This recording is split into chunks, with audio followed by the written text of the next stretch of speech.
One of our clients is adding $400,000 to her Airbnb business this year, and she's doing it without adding a new property. A year ago, that number would have sounded impossible to her because she was already maxed out. She was running close to $1 million a year with 5-star reviews across the board, and she's still personally answering every guest message and setting every single daily price.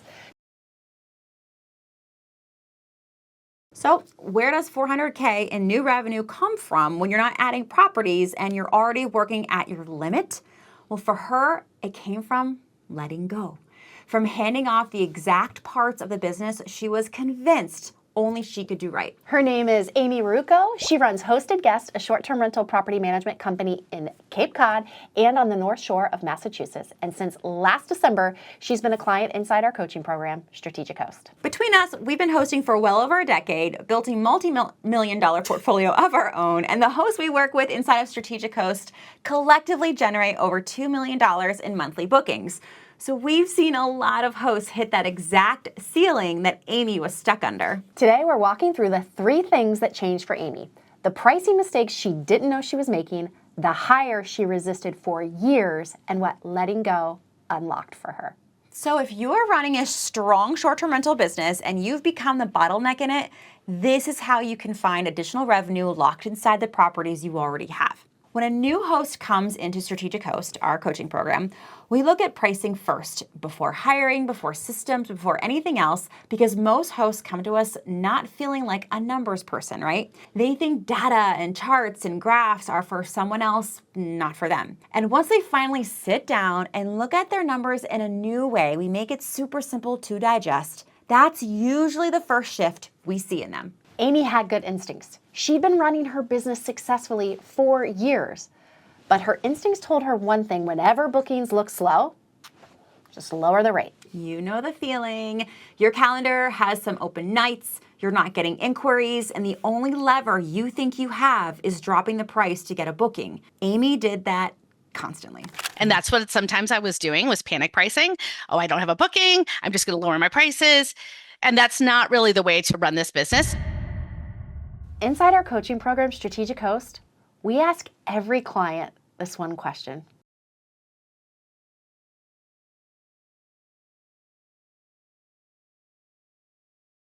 For Amy, the honest answer was nothing.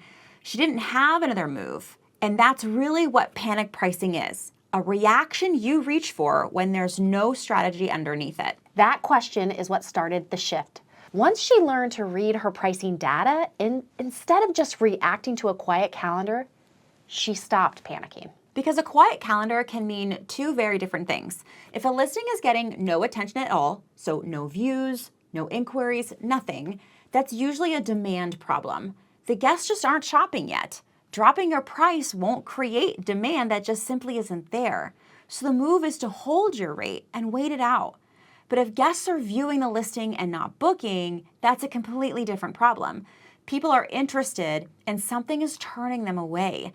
That might mean her photos need work or something else in the listing needs attention, and a price won't fix that. Learning to tell those 2 situations apart is what got Amy out of the lower the rate cycle. That's the first of the 3 changes we promised you.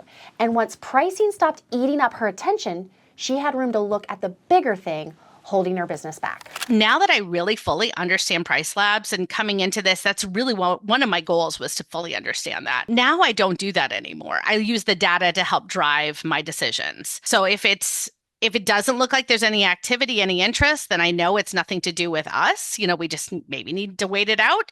If there is activity and we're not getting anything, could be pricing, but it may just be I need to adjust my hero image or other things with my listing that might help to make an impact.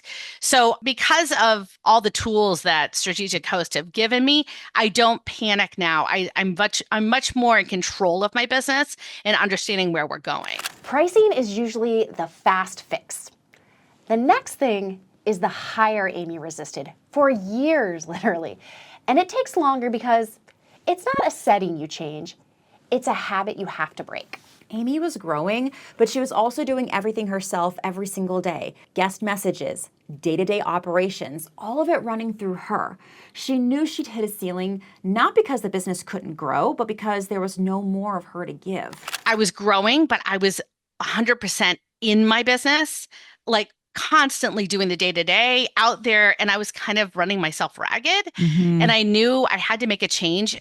One, if I wanted to get any bigger, or there was no more of me to give, so I had to do something different. But I also knew that I wanted to get much bigger, and I wanted to do it without getting to the point when I resented my business. If you've ever told yourself you'll hire once things calm down, that's the same trap Amy was in. The business never calms down on its own. You have to make the call and hire before it feels easy, before you feel ready. For Amy, the thing she couldn't let go of was talking to her guests. She understood she needed help, and she'd known it for a while, but the problem was believing nobody else could connect with the guests the way she could. She built her 5-star reviews on that personal touch, and giving it up felt like giving up the thing that made the business hers. So guest communications was the thing that I had a hard time letting go. As I think I've been talking, I like being part of those special moments. I like communicating with my guests, making them feel I'm part of their experience. We also have pretty much all 5-star reviews. My lowest property is 4.93. So I knew that that's a very critical part of the equation, is making sure that you have that connection, that they feel like you hear them and understand. So getting someone to mirror my voice has been a real challenge for me. I've tried it before and it hasn't really worked, but I think I was the problem. I wasn't willing to realize that my role in training that person is just as critical as their willingness or ability to do that job. You can know you need help and still talk yourself out of looking for months. And Amy did exactly that. So let's get into how she made the hire, because every piece of it is something you can copy. Deciding you need help is one thing. Finding the right person is the next fear, because now it's not about just letting go. It's, what if I pick the wrong person? It makes everything worse. Here's what Amy did instead of letting that stop her. Her first filter came before anyone even got to the interview. We were coaching her on hiring. She gave every candidate a writing prompt, and the answers told her more than any resume. So in my interview process, I actually had them answer in writing an answer to a prompt I gave them. I could tell which ones were using ChatGPT, because it was pretty much all the same answer, and which ones took the time to write their own response. And it really made a huge difference for me to be able to see how do they communicate when they're given an opportunity to do so, when they don't know what I'm looking for. So they haven't really met with me yet. The candidates who wrote their own answer, they stood out because she could see how they communicated when they didn't know exactly what she wanted to hear. We also wouldn't let location stop her. Her hire is based in the Philippines, and Amy had her own doubts going in. Yes, there were certainly certain people that I interviewed that wouldn't have been a good match, and maybe their English wasn't as strong, but there were definitely several strong candidates that I could have worked with that had very strong skills. So I too was a little ambivalent about doing that, because I thought, I don't know if they're going to be able to communicate the way I would. The interview is what told her otherwise. How someone thinks on their feet mattered more than where they lived. And here's what we love about Amy's new hire. She didn't just do that thing that everybody does and hire a virtual assistant. She named the position, the role for what she wanted them to be, which is a stay ambassador. We named her the Stay Ambassador because she really is in charge of all aspects of the stay in a lot of ways. She's touching on the guest stay, but she's also part of managing my team. She is heavily involved with working with my cleaners and my inspectors and making sure all the cogs of the wheel come together. So, when I realized, well, how could I name her appropriately so that it's not just about guest communications? She's really an integral part of my team. The ambassador word seemed to captivate that best of all. So. I love it. I love that title. And I think it gets thrown around very flippantly, not only in our industry, but many industries, of just hire a VA and they can take so many things off the plate. And I believe that the way that we frame it for ourselves layers in how we train, the respect of that position, the title. Titles matter. A stay ambassador is such a great title versus VA. I agree.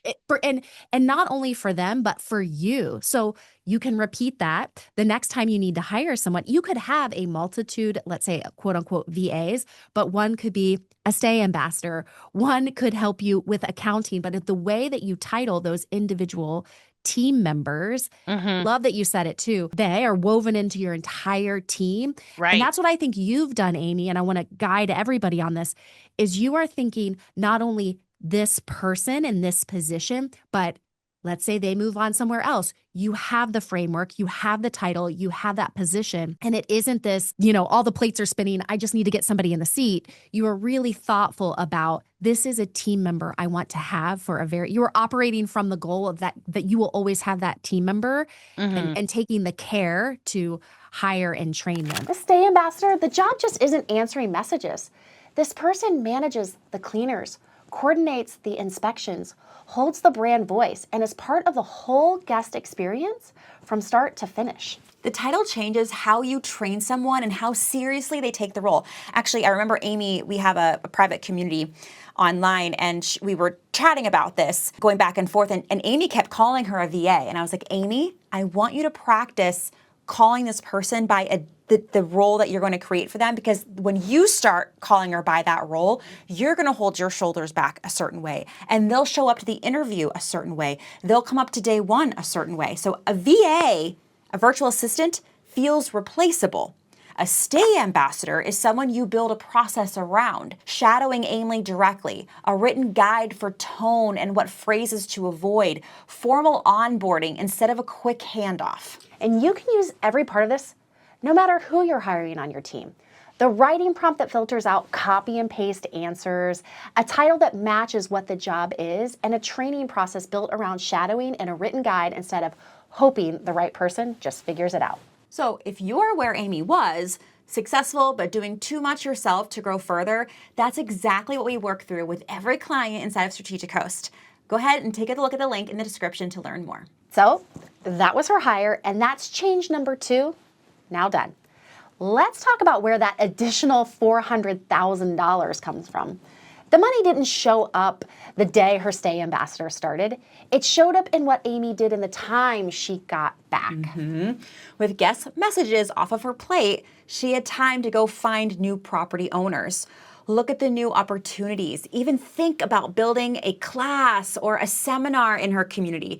None of that was possible when she was buried in messages all day. Biggest impact has been letting go of that, so I have time to focus on other things. So I can go out and find other owners to work with, and I can research other opportunities to maybe create a class or a seminar or something like that. It's freeing me up from the day-to-day, so I'm not just working in the business, I'm working on my business. And that really has made a huge difference. With this time back, she even started a 5A in club inside our group Strategic Host with other hosts in the community. They're doing workouts, meditating, reading before the day even starts, heck, before the sun even rises. I want to get up at 5 a.m. I want to do my workouts. I want to do my meditation and my audiobook before the day begins. And I knew I needed help with this. So I put it out to the Strategic Host community. Hey, I'm starting this club. Would anyone want to join me? We'll all kind of chime in together just to get motivated at that time in the morning. And there's now like 6 or 7 of us in this group. And every morning we chime in at 5 a.m. and we're like, hey, going for my workout, doing a run, and we all just kind of jump in there and talk and get us each other motivated. And to be honest, there are days I don't want to get out of bed, and knowing I have to chime in on that group gets me engaged. Maybe the biggest shift, she can take an actual vacation now. Not one where she's still answering guest messages from a beach chair the whole time, but a real vacation because her stay ambassador has it covered. I have more just dedicated time with my family, and I can take vacations without the stress. To be honest with you, that's been the biggest thing, is being able to say I can go on vacation. Because not being able to let your phone go the entire time, you don't come back rested. So I want to be able to do that. And I see that as an opportunity I can take advantage of. So let's dive into the numbers, and Amy can tell you this part herself. Ending 2025, just short of $1 million in revenue. Right now, I'm already at booked revenue for $570,346. I'm only April. This is not when I'm getting most of my bookings. April is kind of early in the game. So to look at that number and realize we already have $570,000 in bookings for this year, and doing my projections, thanks to Strategic Host and all the tools you've given me, we're now on pace right now for $1.4 million. So let's run that back. She ended last year just under $1 million, and by April this year, she's already had over $500,000 booked. Keeping that pace, and she lands at $1.4 million by the end of the year, which is an extra $400,000. All it took was a pricing strategy she trusts and a team that lets her run her business instead of being buried inside of it. Amy wasn't struggling. She was succeeding and still stuck because she believed she was the only one who could do the job right. What changed everything wasn't a new property or a new market. It was letting go of the things she thought only she could do. If you're running a strong business and still feel like there's no more of you to give,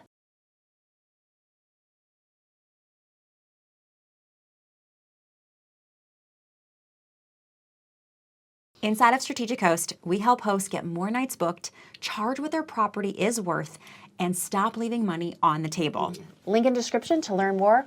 We'll look at your business and see if you're a fit. And with that, I'm Sarah Karakayan. I'm Annette Grant, and together we are Thanks for visiting.